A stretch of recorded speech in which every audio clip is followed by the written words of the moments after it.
Hello everyone, welcome back to the polymer chemistry classes. In the previous videos, we will discuss it up to the compounding of plastic materials. Today, we learn about the different types of molding techniques. Actually, the molding is different for various polymers depends on their thermal behavior and nature of the resins. There are five molding techniques. Those are compression molding technique, transfer molding technique, injection molding technique, extrusion molding technique, and blown filling molding technique. Compression molding technique and transfer molding techniques are used for the molding of thermosetting plastic polymers. Injection molding technique and extrusion molding techniques are used for the preparation of thermoplastic materials. Coming to the blown filling molding technique, this is mainly used for the preparation of bottle type articles which are having the narrow necks. Out of 5 molding techniques in our syllabus, we are having only 4 molding techniques. Those are compression molding technique, injection molding technique, extrusion molding technique, and blown film molding technique. Let us discuss one by one, starting from the compression molding technique. Compression molding technique is a process of molding a material in a confined shape by applying pressure and heat. Almost all thermosetting plastic materials are prepared by using this compression molding technique. The compression molding technique is mainly used to produce electrical products. The compression molding technique method is applicable for both thermoplastics and thermosetting resins. The predetermined quantity of the plastic ingredients in proper proportions get filled between the two half pieces of mold, which are capable of being moved relative to each other. Heat and pressure are then applied according to the specifications. The cavities get filled with plastic mold and two halves are closed very slowly. Curing is done either by heating in case of thermosetting polymers or cooling in case of thermoplastic materials. After cooling, the molded article is taken out by opening the mold parts.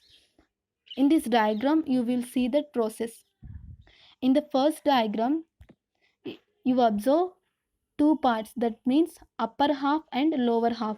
In the lower half, there is a cavity. In this cavity, we are placing the plastic mold material. In the second diagram, mold closes under heat and pressure. In the third diagram, mold should be opened and the final product should be taken out. This is about the compression molding technique. And second one, this is transfer molding technique. It is not there in our syllabus, but at the sake of knowledge, I am giving this slide. Extrusion molding technique is usually used for the preparation of thermosetting plastic materials. The resin ingredients mixture is preheated in a preheating chamber. When the molding mixture becomes plastic, then it is forced through a hot chamber and by using the plunger. After setting time, it is taken out. Complicated shapes can be done by using this transfer molding technique. Coming to the third one, that is injection molding technique. Injection molding technique is used for the preparation of thermoplastic materials and thermosetting plastic materials. Injection molding technique is highly automated production process for producing large quantity of identical items. A measured amount of molten thermoplastic is drained by the paste, a heating system into the mold. The mold is split into allow finished object to be removed after cooling. For example, the mold may be polystyrene, nylon, PVC, etc.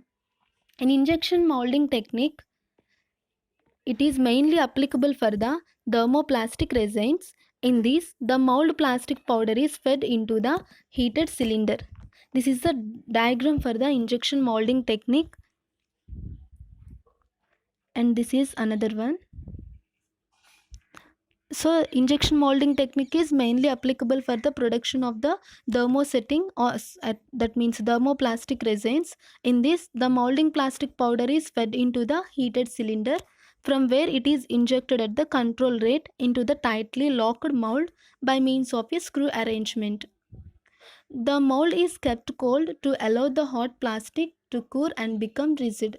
When the material have been cooled sufficiently, half of the mold is opened and allow the injection of the finished article without any deformations. So this is about the injection molding technique.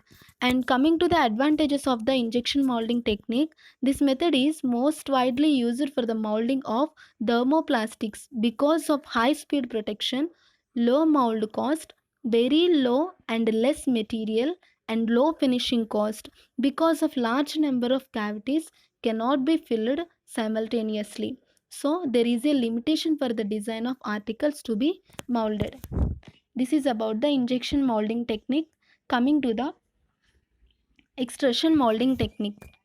Extrusion molding technique is a process in which the molten plastic material is forced through a die which produces a continuous product in the form of final product. This process is usually used for the preparation of tubes, rods, etc.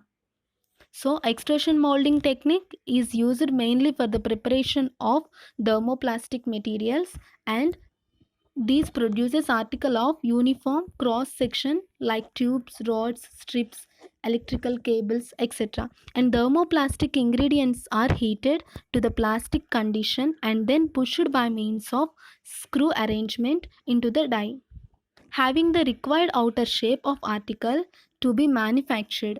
Here, the plastic must get cooled due to the atmospheric exposure. This is about the extrusion molding technique. And coming to the fifth one, that is blown film molding technique. Blown film molding technique is an automated process that is used extensively to make bottles and other lightweight hollow parts from the thermoplastic materials.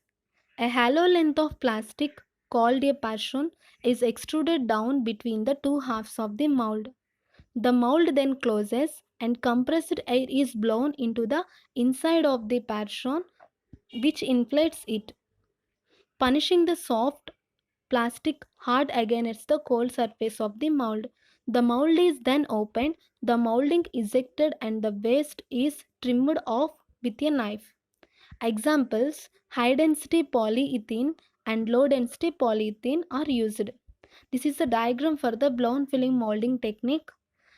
In this, air ring is present and rollers are present, and finally this is about the blown film molding technique. So in this video we will discuss about the different types of molding techniques. Those are 5 molding techniques, which are compression molding technique, injection molding technique, transfer molding technique, extrusion, and blown film molding techniques.